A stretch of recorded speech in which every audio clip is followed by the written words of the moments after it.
गुरु दीक्षा होती क्या है? इसमें जो संत महात्मा हैं किसी शिष्य को गुरु दीक्षा दे रहे हैं तो उसमें क्या वो बताते हैं या क्या ऐसा बोलते हैं जो हमें कहा जाता है कि गुरु दीक्षा लेनी चाहिए? जी जी, अनादिकाल से हमारे यहाँ वैदिक रीति रही है। तो पहले श्रुति थी जी। गुरु बोलते थे, शिष्य सुनते थे जी। सुनकर के जो ज्ञान धारण किया गया वो गुरु शिष्य परंपरा हो गई। फिर हमारे यहाँ आचार्य चरण आए हैं जिन्होंने सनातन को बार बार संभाला। आचार्य आए, भगवान रामानुजाचार्य आए, भगवान रामानंदाचार्य आए, भगवान निम्बार्काचार्य आए, भगवान वल्लभाचार्य आए, शंकराचार्य भगवान आए। तो अनेक ये जो महापुरुष आए हैं वो ब्रह्म की परंपरा से आए हैं।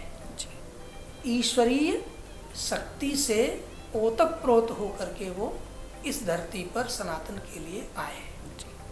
तो वो जो धारा ब्रह्म से चली थी, नारायणम पद्म भवम वशिष्ठम शक्तिम च तत्पुत्र पराशरम च। आप जब सुखदेव जी की कथा सुनते हैं तो सुखदेव ही नहीं बोल रहे हैं, नारायण बोल रहे हैं जी। क्योंकि सुखदेव जी के पिता महर्षि वेदव्यास जी, वो भी अवतार। वेदव्यास जी के पिता शक्ति मुनि, शक्ति मुनि के पिता वशिष्ठ जी, वशिष्ठ जी के पिता ब्रह्मा जी, ब्रह्मा जी के पिता नारायण जी। ये जड़ें कहाँ से आई? नारायण से आई। हम यहाँ पहुँच गए। तो जो ऊपर से प्रवाह आ रहा है उसी किसी प्रवाह की धारा में जुड़ने का नाम दीक्षा है। मनमुखी तो आप राम नाम वही जपते हैं जो आप जानते हैं जी, लेकिन वही जब प्रवाह से मिल जाता है जी तो उसका भाव और शक्ति कुछ और ही एक है कि आप हरिद्वार में गंगा में डुबकी लगा रहे हैं, वो प्रवाह है जी। एक है कि आप बोतल भर के ले आए थे और कितने घर दिन में पी लोगे, वो जी, खत्म हो जाएगा जी। क्योंकि वो उस मात्रा में आपको अमृतत्व की प्राप्ति नहीं करा सकता। और आपने ये गुरु शिष्य की बात दीक्षा की पूछी है तो मैं ये भी कहूँ, दीक्षा लेने के लिए बालकपन सबसे उत्तम है। क्योंकि जिस समय हमारी मन मस्तिष्क मेधा प्रारंभ पनप रही होती है उस समय यदि गुरु कृपा हो जाए, हम किसी के शरणागत हो जाए, कोई ऐसा स्थान जहाँ हम सिर झुका सके, जिसके आगे फिर हम बोल न पाए, क्योंकि बुद्धिमान आदमी किसी को मानता ही नहीं। ये बुद्धि जहाँ समर्पण करती हो, बचपन में ही यदि ऐसा हो जाए तो बचपन माने तरोताजा फूल, नया खिला हुआ। भगवान के चरणों में जब ताजा फूल चढ़ता है तो उसकी सुगंधि से भगवान आनंदित हो जाते हैं, द्रवित हो जाते हैं। बच्चे को आप किसी साधु को दो ना तो गोद ले लेगा, और बूढ़े को दो तो वहाँ बैठो, दूर बैठो, ऐसी बात कर। तो जो ताजा फूल है उसकी माला भगवान गले को धारण करते हैं, हृदय में बिठा लेते हैं। और जो बासा फूल है दुनिया की वासनाओं को भरा है, अनेक सुख दुख लाभ हानि मान अपमान चतुराइयों से जूझ करके आया है, होशियारी करके आया है, फिर बोला हम तो बुढ़ापे में दीक्षा लेंगे।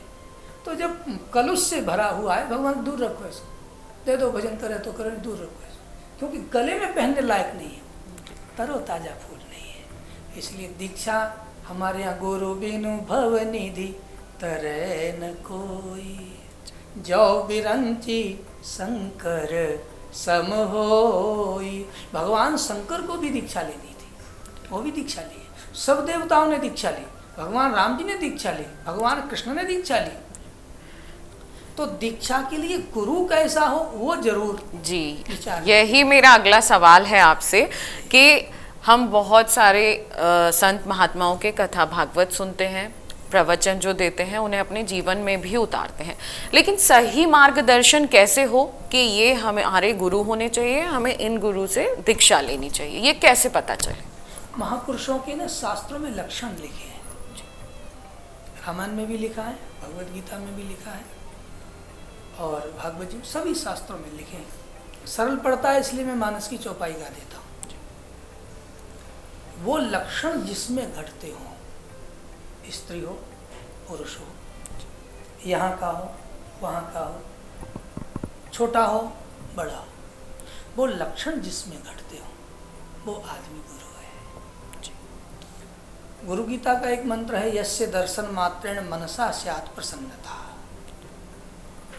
जिसको देख करके आपका मन ठहर जाए, चलन बंद कर दे, भाग भाग बंद कर दे, ये लगे कि बस यही है, विश्राम हो गया, अब कुछ नहीं, इससे आगे कुछ है नहीं। स्वयं भूयात धृति शांति, धैर्य आ जाए, शांति आ जाए।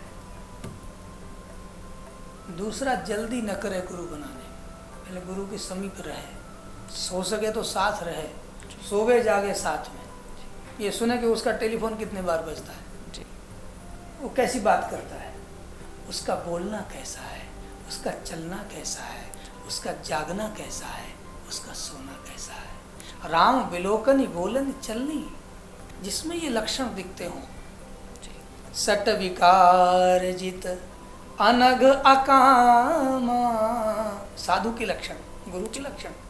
अचल अकिंचन सुचि सुख धामा, अमित बोध अनिहमित भोगी, सत्य सार कवि कोविद जोगी, सावधान मानद मदहीना।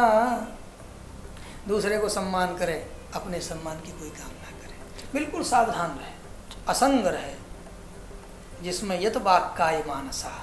एक ही लक्षण में संक्षेप में कहूँगा, जिसकी वाणी, जिसकी काया और जिसका मन संयमित हो, ऐसा आदमी गुरु के योग्य होता है। काया, मन और वाणी। अगर आपको हमारा ये वीडियो पसंद आया हो तो हमारे चैनल जीवांजलि को सब्सक्राइब करें